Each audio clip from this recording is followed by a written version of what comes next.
हाँ जी।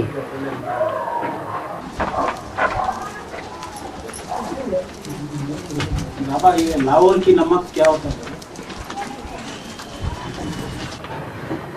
लाहौर पाकिस्तान में है।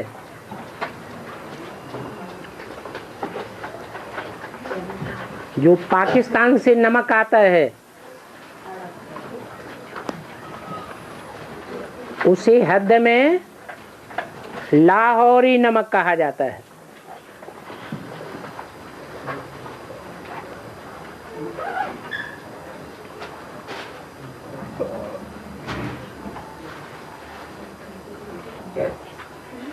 नमक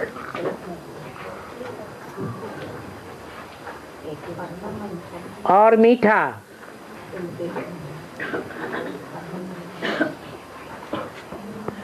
दोनों में अच्छा क्या माना जाता है? मीठा अच्छा समझते हैं। मीठे के बिना व्यंजन क्यों बनाते हैं खाने पीने के?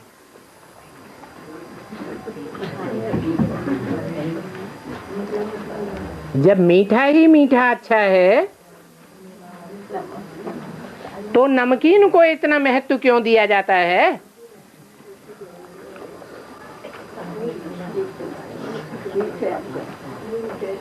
हैं?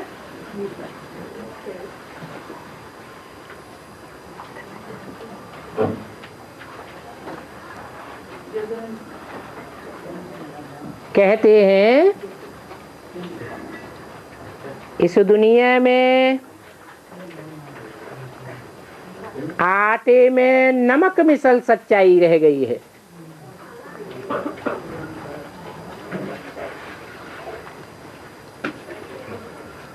शास्त्रों में भी नमक मिसल सच्चाई है,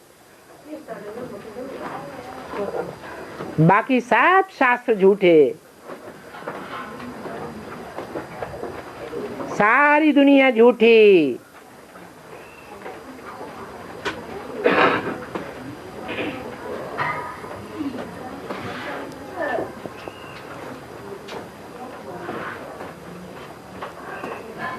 तो दुनिया में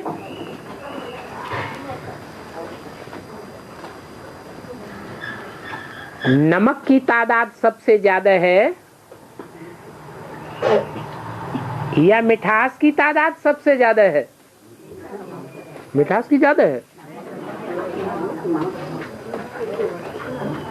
अरे सागर खारा है या मीठा है? और दुनिया में 3 हिस्सा सागर है और 1 हिस्सा जमीन है।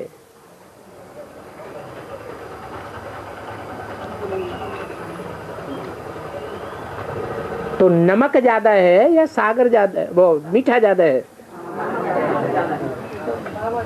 नमक ज्यादा है। नई दुनिया में सागर खारा होगा या मीठा ज्यादा होगा?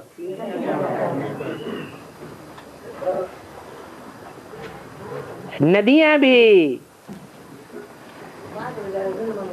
आज की पुरानी दुनिया में नदियां भी खारी बन गई हैं या मीठा जल देने वाली हैं? खारी बन गई हैं। तो सवाल ये है कि नई दुनिया में मिठास ज्यादा और पुरानी दुनिया में खारापन ज्यादा।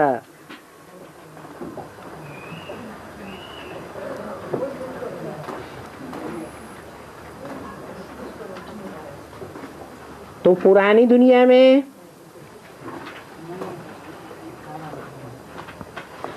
खारा भी 2 प्रकार का है। एक सागर में मिलने वाला खारापन। नमक कहाँ से आता है ज्यादा? सागर से आता है। सागर से आए हुए नमक को सारी दुनिया यूज करती है, परंतु लाहौरी नमक बहुत थोड़ा है।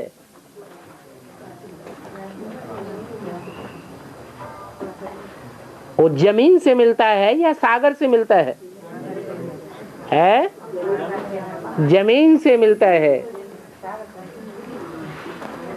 जमीन पर लाहौरी नमक का पहाड़ है,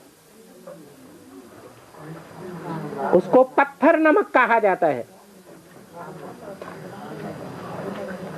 पत्थर को तोड़ तोड़ करके मंगाया जाता है। भारत में खास उस लाहौरी नमक का बहुत महत्व है। पाकिस्तान वालों को महत्व नहीं है।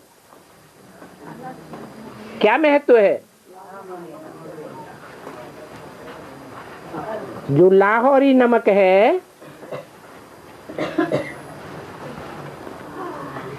वो व्रत रखने के दिनों में यूज किया जाता है। जब व्रत रखते हैं तो लाहौरी नमक यूज करते हैं।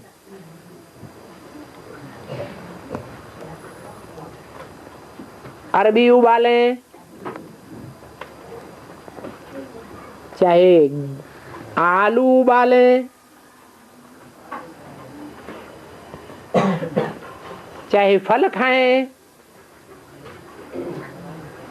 कच्चे फल खाएं, कच्ची सब्जियां खाएं, उसमें लाहौरी नमक को यूज जरूर करेंगे।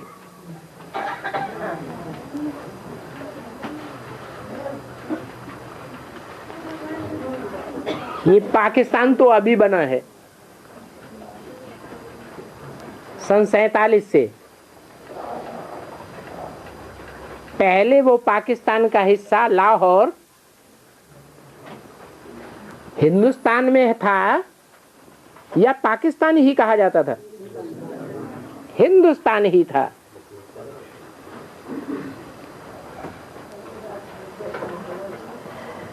तो ये नमक हिंदुस्तान की ही चीज है या पाकिस्तान बना तब से आई है? हिंदुस्तान की ही चीज है।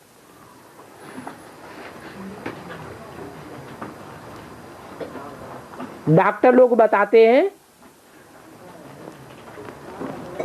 कि समंदर का नमक खाएंगे तो ब्लड प्रेशर बढ़ जाएगा और लाहौरी नमक खाने से ब्लड प्रेशर उतना नहीं बढ़ता। ज्यादा खाएंगे तो दूसरी बात है।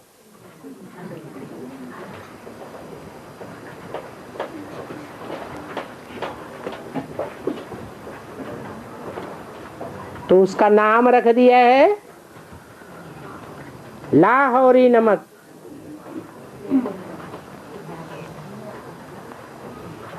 ला और क्या? और ला। इतने से पेट नहीं भर रहा है तो क्या करें?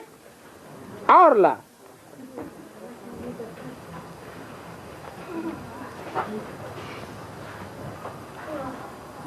हिंदुस्तान में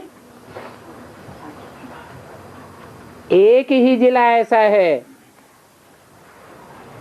जहां का नमकीन बहुत प्रसिद्ध है।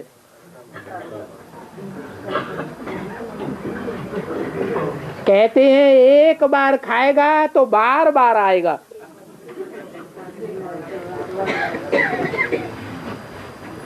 वो फर्रुखाबादी नमकीन है।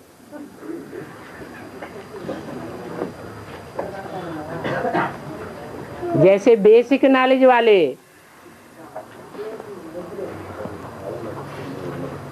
फर्रुखाबाद से बाहर निकला हुआ एडवांस ज्ञान अगर एक बार भी पूरा सुन लेते हैं तो बार बार सुनने की दिल होती है। ये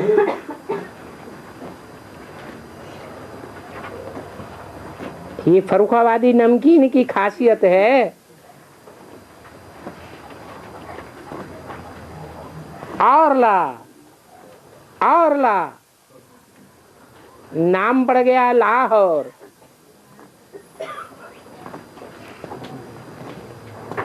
जिनको खाने की आदत पड़ जाती है उनका दिल बार बार मांग नहीं करता है कि एक बार खाने से पेट भर जाता है, बार बार इच्छा होती है। तो ईश्वर का ज्ञान है, वो ईश्वर का ज्ञान मीठा होता है या नमकीन होता है? ईश्वर का ज्ञान तो मीठा ही होता है, परंतु जिस मुकर्रर रथ में ईश्वर प्रवेश करते प्रत्यक्ष होता है उसके द्वारा जो ज्ञान निकलता है वो सिर्फ मीठा ही होता है या मुख को नमकीन भी करता है?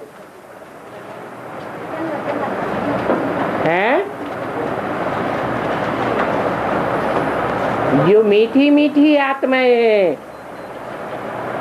आत्मिक स्थिति वाली आत्माएं हैं, 84 जन्म लेने वाली आत्माएं हैं, सारी मनुष्य सृष्टि की बाप स्वरूप आत्माएं हैं, उनको मीठा लगता है। और बाकी जो और धर्मों में कन्वर्ट होने वाली आत्माएं होती हैं उनको वो फर्रुखाबाद के मुकर्रर रथ से निकला हुआ ज्ञान मीठा ही लगता है या नमकीन मुंह कर देता है, नमकीन मुंह हो जाता है। तो ये लाहौरी नमक हद में भी है और बेहद में भी है। और नमक का दाम सस्ता है, चीप है। नमक का दाम चीप है। वो समुद्री नमक का दाम सस्ता है या लाहौरी नमक सस्ता है? लाहौरी नमक सस्ता है, सागर का नमक सस्ता है। लाहौर का जो नमक है वो सस्ता नहीं है।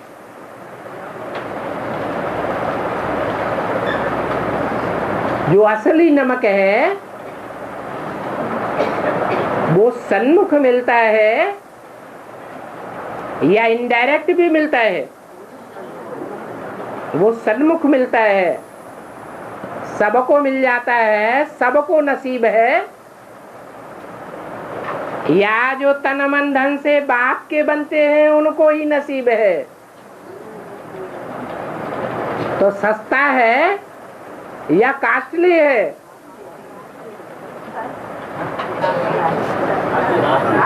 कास्टली है।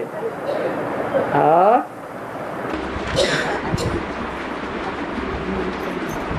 माताएं कभी भी वानप्रस्थी नहीं करती है। माताएं कभी वानप्रस्थी नहीं करती है। माताएं कभी भी वानप्रस्थी नहीं करती है। इसका कारण क्या है? इसका कारण क्या है? माता धरणी है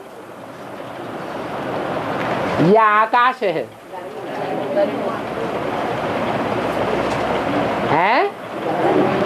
धरणी है। आकाश ऊंचा है या धरणी ऊंची है?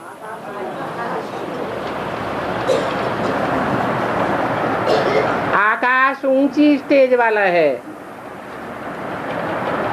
धरणी नीची स्टेज वाली है।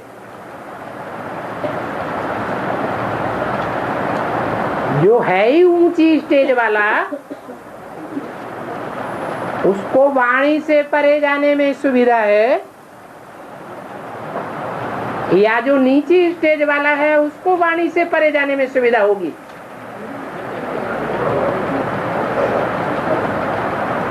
ये 5 तत्व हैं। उन 5 तत्वों में आकाश को ऊंची स्टेज वाला मानते हैं, वो बाप है। पुरुष बाप बनते हैं या स्त्री कहा जाता है, बाप हैं। इसलिए जो बाप है वो बीज है। बीज बीज रूप स्टेज में टिकता है या धरणी बीज रूप स्टेज में टिकती है या बीज को धारण करती है? बीज को धारण करती है। इसलिए बोला कि जो माताएं हैं वो वाणी से परे नहीं जा सकती।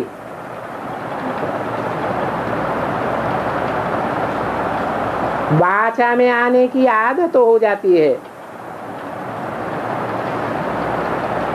और पुरुष जल्दी ही बीज रूप स्टेज में जा सकते हैं।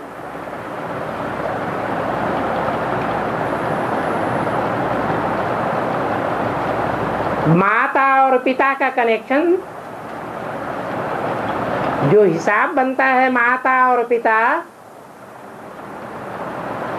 वो शरीर से बनता है या आत्मा से बनता है? हा? शरीर के हिसाब से माता या पिता कहा जाता है या आत्मिक हिसाब से कहा जाता है? देहभान है तो माता है, आत्मा अभिमान है तो पिता है। आत्मा ऊंची स्टेज है और देह, देह माने मिट्टी, ये मिट्टी नीची स्टेज है। परंतु बाप, आत्माओं का बाप देह को पढ़ाते हैं या आत्मा को पढ़ाते हैं। इसलिए चाहे माता हो चाहे पिता हो, आत्मा तो दोनों है। तो क्या करना चाहिए? आत्मिक स्थिति में टिक के पढ़ना चाहिए या देहभान में रह करके पढ़ना चाहिए?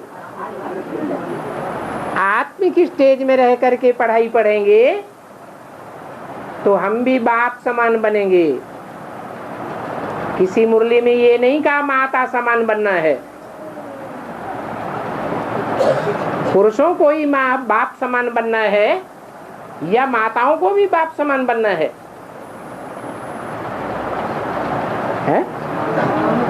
माताओं को भी बाप समान बनना है, क्योंकि माताएं भी अपन को आत्मा समझे और पुरुष भी अपन को आत्मा समझे। और बाबा बोलो बोलो। कहते हैं ना श्रीनाथ जगन्नाथ नाथ माने क्या है बाबा?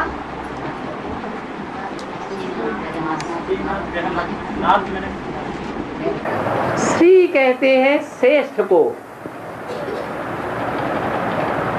वो श्रेष्ठ का ही नाथ है। श्रीनाथ किसका नाथ? श्रेष्ठ का नाथ। और उसके मुकाबले दूसरा नाम है जगन्नाथ। सिर्फ श्रेष्ठ का नाथ नहीं है, सारे जगत का नाथ है। जो श्रीनाथ है वो पूरब में है या पश्चिम में है? पश्चिम में है श्रीनाथ यादगार, और पूरब में है जगन्नाथ। अर्थात एक की यादगार पश्चिम में बनी हुई है और एक की यादगार पूरब में बनी हुई है।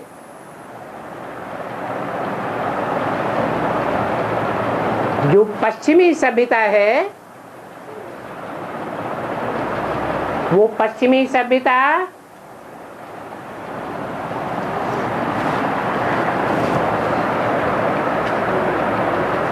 गरीबों को और ही गरीब बनाने वाली है, और पूर्वी सभ्यता जहां जगन्नाथ को दिखाया है, वो रईसों का, साहूकारों का नाथ है। यह सारी दुनिया में जो गरीब हैं, अमीर हैं, देव आत्माएं हैं, राक्षसी आत्माएं हैं, सबका उद्धार करने वाला है।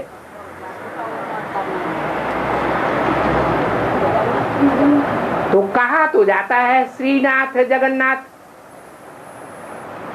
लेकिन समझने के हिसाब से कौन श्रेष्ठ है? जगन्नाथ ही श्रेष्ठ है। इसलिए शास्त्रों में जो चित्र और बने हुए हैं, उन चित्रों में विष्णु को श्रीनाथ कहते हैं, जो देवताओं का ही संरक्षण करता है, असुरों को तरजीह नहीं देता है, बढ़ावा नहीं देता है। और शंकर जी असुरों को भी वरदान देते हैं, तो देवताओं को भी वरदान देते हैं। उनकी दृष्टि में ऊंच नीच नहीं है। ऊंच को ऊंच बनाना ये बड़ी बात है, या जो नीचे है उसको महान बनाना बड़ी बात है। नीचे गिरे हुए को ऊपर उठाना बड़ी बात है। तो ये अंतर है श्रीनाथ जगन्नाथ का। श्रीनाथ के दरबारे में भोग तो 36 प्रकार के मिलते हैं असली घी के, लेकिन जो ज्यादा पैसा देते हैं उनको मिलते हैं या गरीब को मिलते हैं? साहूकारों को ही नसीब होता है, गरीबों को नसीब नहीं होता है। और जगन्नाथ भंडारे में गरीब भी जाकर के खिचड़ी खाओ, दाल चावल खाओ, कड़ी चावल खाओ, और साहूकार हो वो भी जाके खाए, वो भी भूख नहीं मर सकता है, भले कितना ही अकाल पड़ जाए। लेकिन जो जगन्नाथ के बच्चे हैं वो भूख नहीं मर सकते। और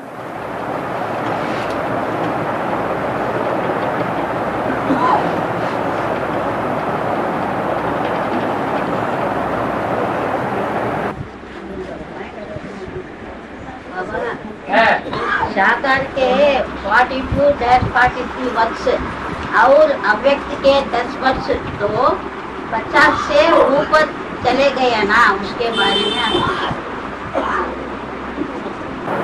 ये अव्यक्त वाणी का जो पॉइंट है,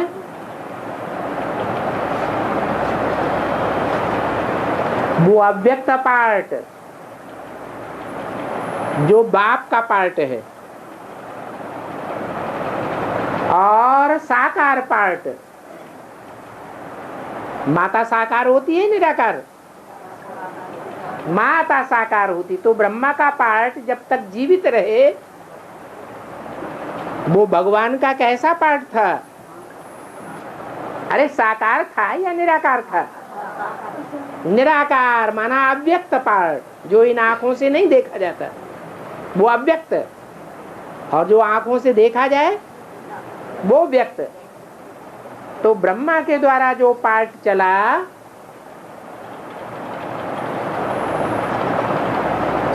कितने साल चला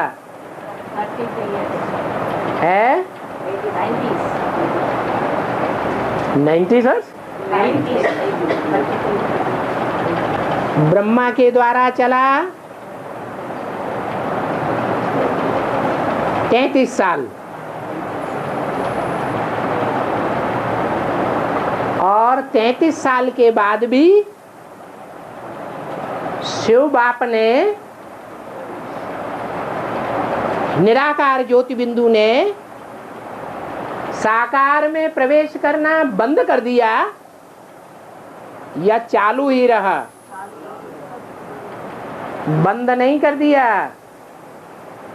कोई न कोई मनुष्य तन में प्रवेश करता रहा, भले किसी को पता नहीं चला। तो साकार पार्ट हुआ या नहीं हुआ? साकार पार्ट हुआ।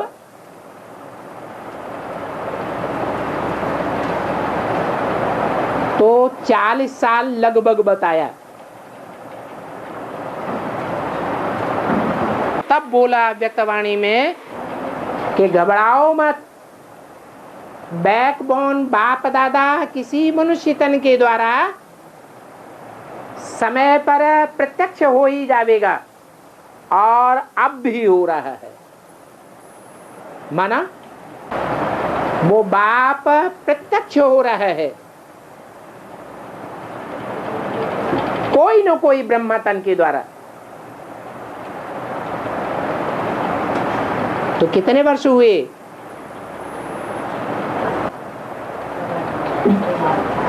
40 वर्ष हो गए ना।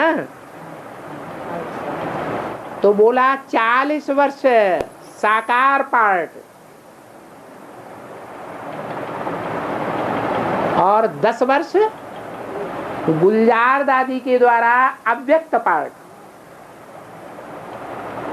जो ब्रह्मा पहले व्यक्त में था 33 वर्ष 68 तक, वो व्यक्त ब्रह्मा अव्यक्त हो गया। तो 10 साल अव्यक्त पार्ट, तो वो 10 और 40 मिला के कितने हुए हैं? 50 साल हो गए। इसलिए 50 साल बोला। और सच्चाई की राज सिर्फ 16,108 ही जानते हैं। सच्चाई की राज, सच्चाई की राज सिर्फ 16,108 ही जानते हैं। 9 लाख भी नहीं जानते। 9 लाख तो प्रजा है। प्रजा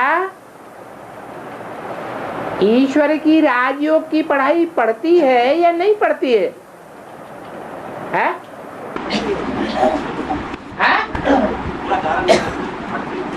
पढ़ती है कि संदेश लेके चले जाते हैं? तो कहाँ पढ़ा? प्रजा पढ़ाई नहीं पढ़ती है, सिर्फ संदेश लेती है। और पढ़ाई पढ़ने वाले, राजयोग सीखने वाले, जो भगवान से राजयोग सीखते हैं, उनकी संख्या कितनी है?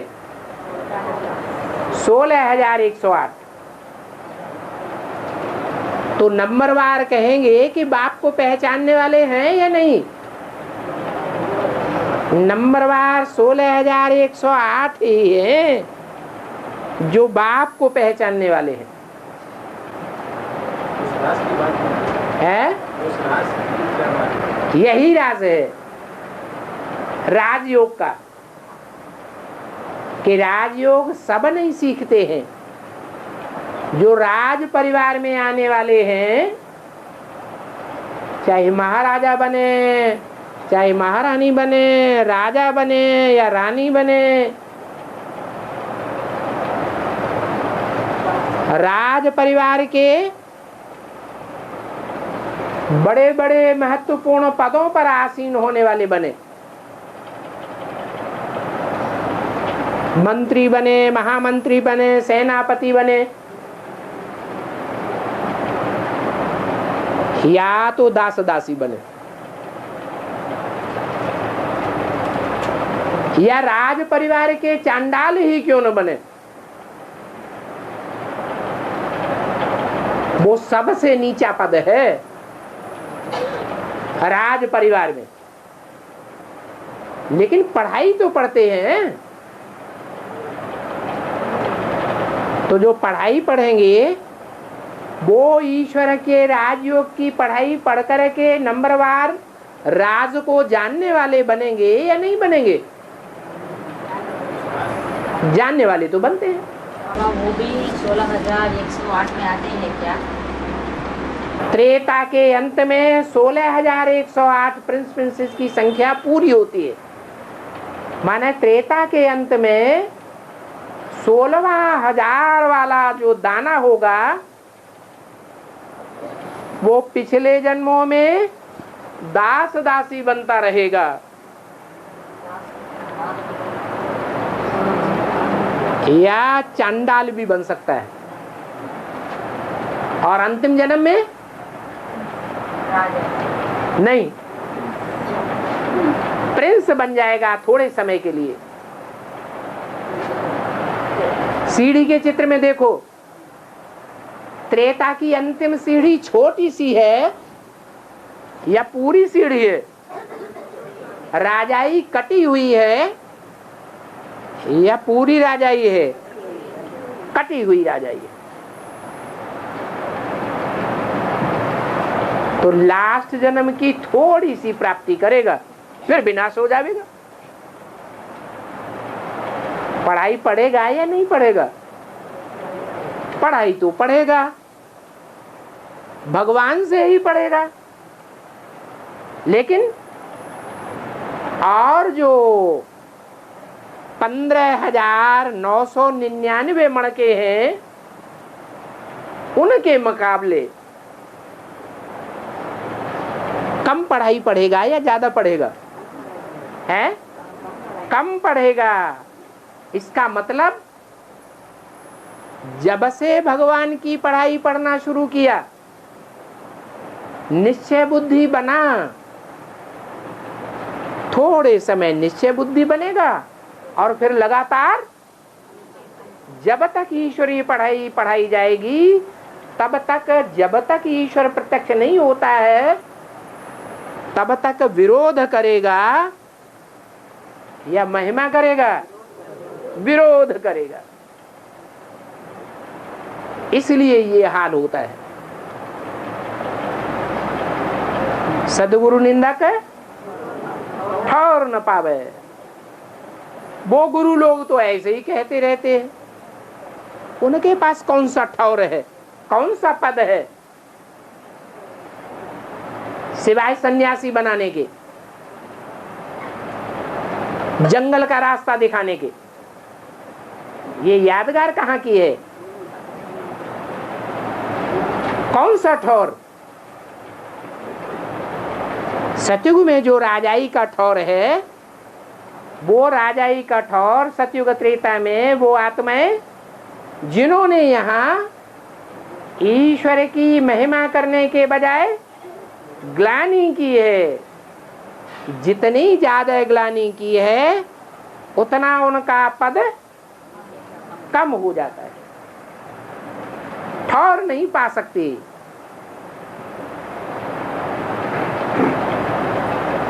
विनाश के टाइम पर उनको विदेशियों के बीच में, विधर्मियों के बीच में रह करके ईश्वरीय सेवा करनी पड़ेगी, या भगवान के नजदीक रहेंगी? है वो ठौर नहीं पा सकती, उनको धक्के खाने पड़ेंगे। और सतयुग में 9 लाख प्रजा से शुरू होता है ना, वो सब शुरुआत 9 लाख प्रजा से नहीं होता है।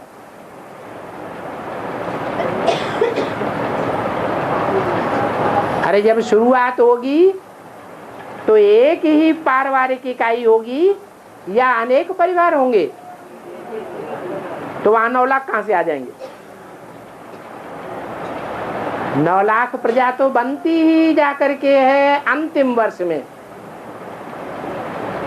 जब 100 वर्ष पूरा होता है संगम युग का। और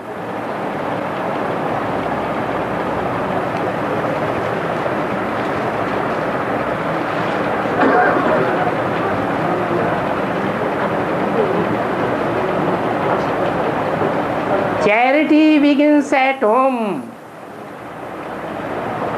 इसका बेहद में अर्थ क्या है और हद में अर्थ क्या है? चैरिटी माने खैरात, दान धर्म। बिगिंस माने शुरू करो। दान धर्म शुरू करो कहां से? होम, घर से। हद में इसका अर्थ क्या हुआ? हद में इसका दैहिक परिवार से अर्थ लगेगा या अलौकिक परिवार से अर्थ लगेगा? है?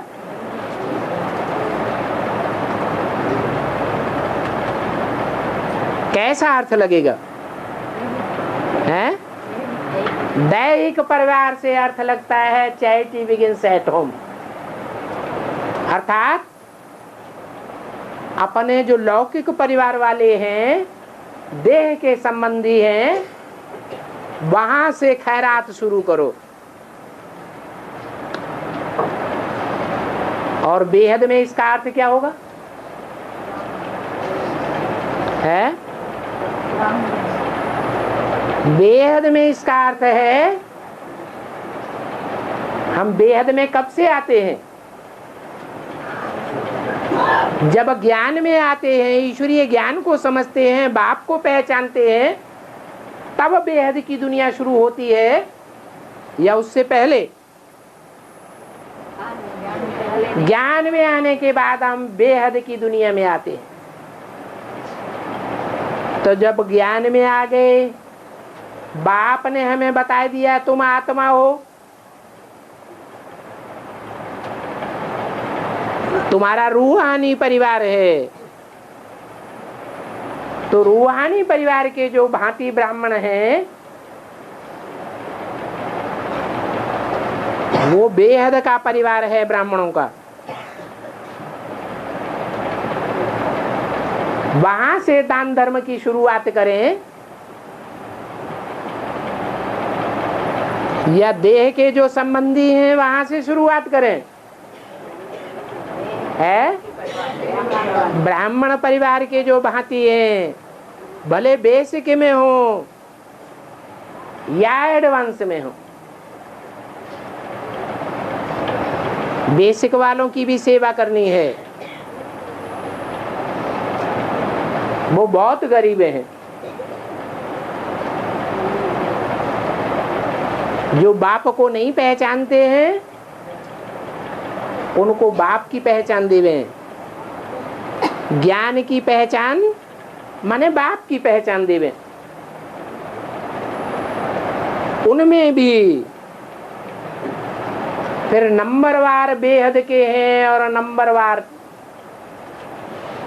हद की दुनिया के भी कहे जाते हैं। तो ब्राह्मणों की दुनिया में 100% बेहद के ब्राह्मण कौन हैं?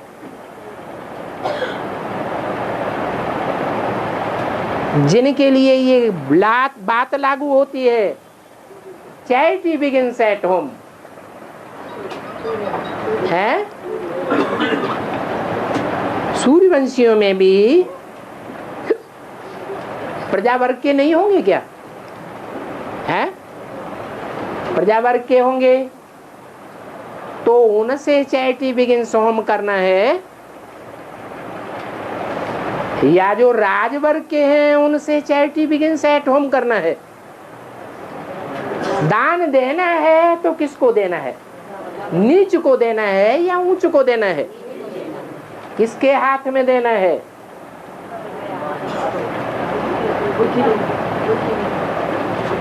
Charity begins at home. Home माना घर परिवार। तो इस दुनिया में बाप के घर के पहले पहलौटी के बच्चे कौन हैं?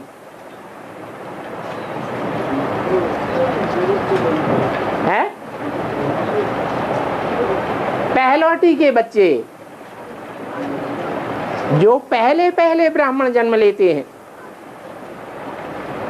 अरे सूर्यवंशियों में कोई पहले पहले जन्म लेते हैं या नहीं लेते हैं? कौन है और कितने हैं? 8 हैं। तो यहां से चैरिटी बिगिंस एट होम। परंतु पहचानेंगे तब उस होम को सेवा करेंगे या बिना पहचाने करेंगे? है? पहले पहचानना पड़े। तो नई दुनिया जो आने वाली है उसमें बाप के पहले पहलौटी के घर के बच्चे कितने हैं? 8 हैं।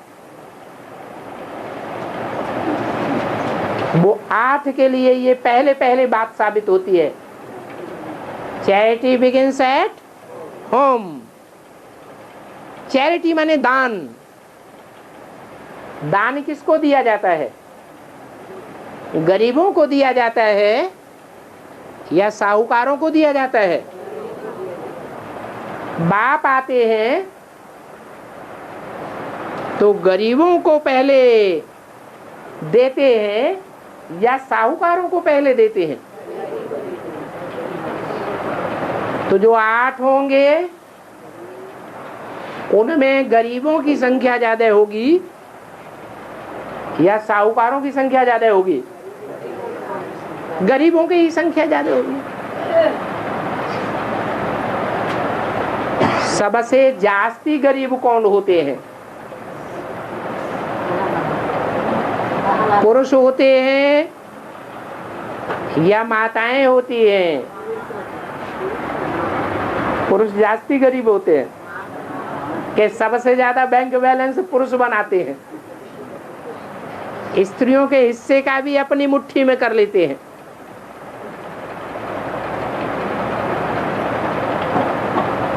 कौन जास्ती गरीब होते हैं? माताएं। माताएं कन्या ही जास्ती गरीब होती है। उनमें भी कन्याएं जास्ती गरीब होती हैं या माताएं जास्ती गरीब होती हैं? कन्याएं जास्ती गरीब होती हैं। इसका मतलब है कि 8 की गिनती में, अष्टदेवों की गिनती में ज्यादा तादाद कन्याओं की होगी, अधर कुमारों की होगी, अधर कुमारियों की होगी या माताओं की होगी?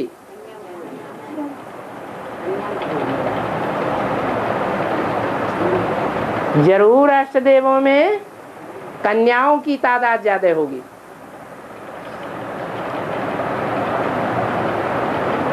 तो चैरिटी बिगिंस एट होम। सबसे जास्ती सहयोग किसको करना है? जिनको बाप ने गरीब समझा है, बाप जिनको सहयोग करता है, हम भी उनको जास्ती सहयोग दें। सारी दुनिया उनको ठुकराती है और हम बाप के बच्चे क्या करें? हैं? बाप को फॉलो करें।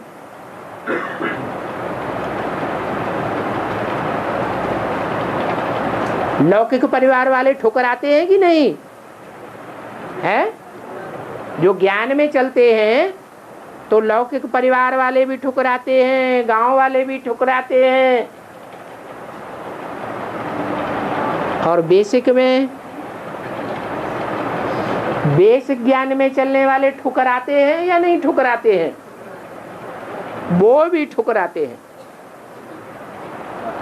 और एडवांस ज्ञान में जो चल रहे हैं,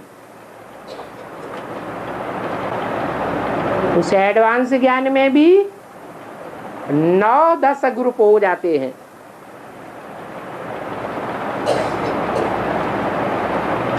ब्राह्मणों की 9 कुरियां हो जाती हैं। जो मुरली में बोला है, चंद्रवंशी चंद्रवंशियों को सहयोग करेंगे, मिल जावेंगे। इस्लामी है, वो किसको सहयोग करेंगे? जो बेसिक में इस्लामी है उनको सहयोग करने लग पड़ेंगे। बौद्धि है, वो बेसिक के आधारभूत बौद्धियों को सहयोग करने लग पड़ेंगे। ऐसे ही जो जिस धर्म के हैं वो उसी में जाके मिल जाएंगे। तो अकेला कौन रह गया है?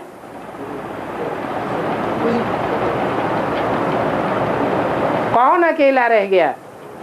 जिनको बाप के सिवाय दूसरा कोई आधार नहीं रहता। वो सूर्यवंशी 8 हैं, जिनकी ऐसी सख्त परीक्षा होती है, एक बाप दूसरा न कोई। सारी दुनिया दुश्मन बनेगी, लेकिन बाप को नहीं छोड़ना।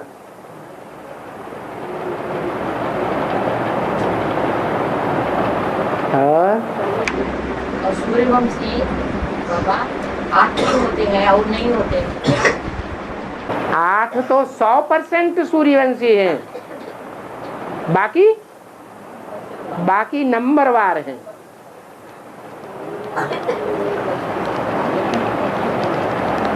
33% मार्क से पास होते हैं।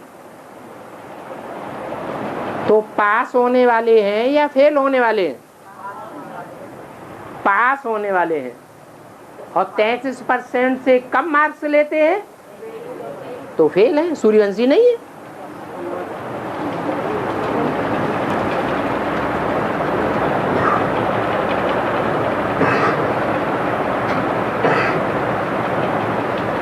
मंदिर बनाने से मंदिर लायक नहीं बनते हैं। ये बात मुरली में है क्या कि जो मंदिर बनाते हैं वो मंदिर लायक नहीं बनते हैं? बनाने से नहीं बनते हैं। सिर्फ मंदिर बनाने से कोई मंदिर लायक बन जाएंगे क्या? चाहे वो दुनिया का हद का मंदिर हो और चाहे ब्राह्मणों की दुनिया का बेहद का मंदिर हो। बेहद का मंदिर कौन सा होता है? सेंटर्स कहो, मिनी मधुबन कहो, ये बेहद के मंदिर हैं। लेकिन मंदिर बनाने मात्र से कोई मंदिर लायक देवता नहीं बनता है। कब बनता है?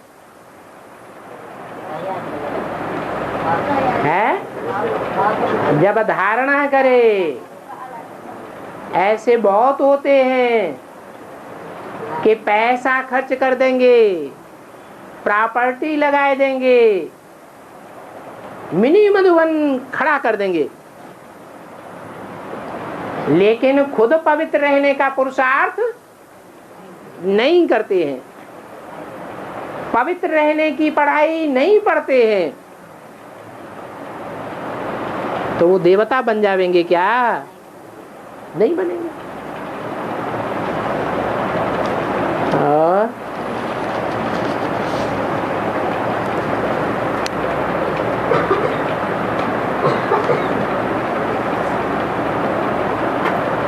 मुरली या वार्तालाप चलने के समय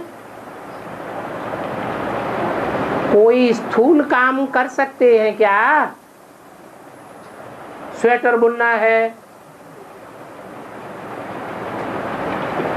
स्वेटर बुन सकते हैं क्या? या सब्जी काटना तोड़ना है, कर सकते हैं क्या? फटा हुआ कपड़ा सिल सकते हैं क्या? बोलो भाई, है?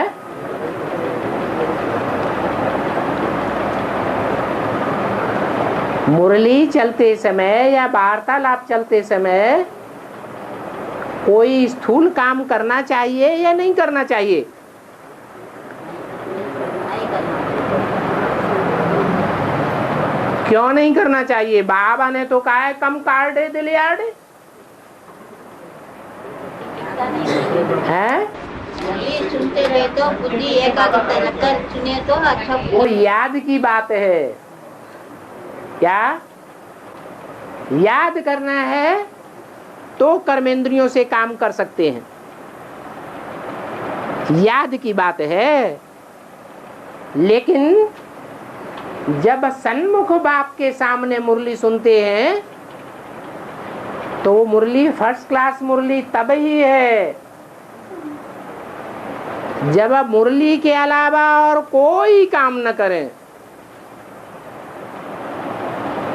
और कोई काम करते रहेंगे तो उस काम में बुद्धि चली जाएगी।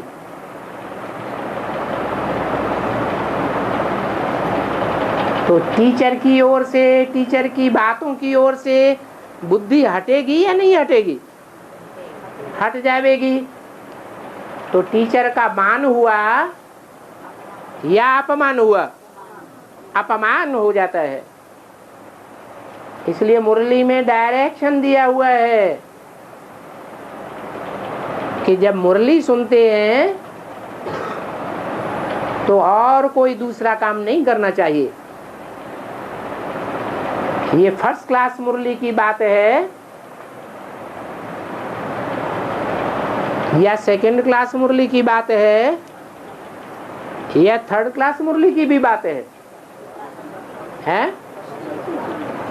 फर्स्ट क्लास की तो पहले है, क्योंकि बाप सन्मुख बैठा हुआ है।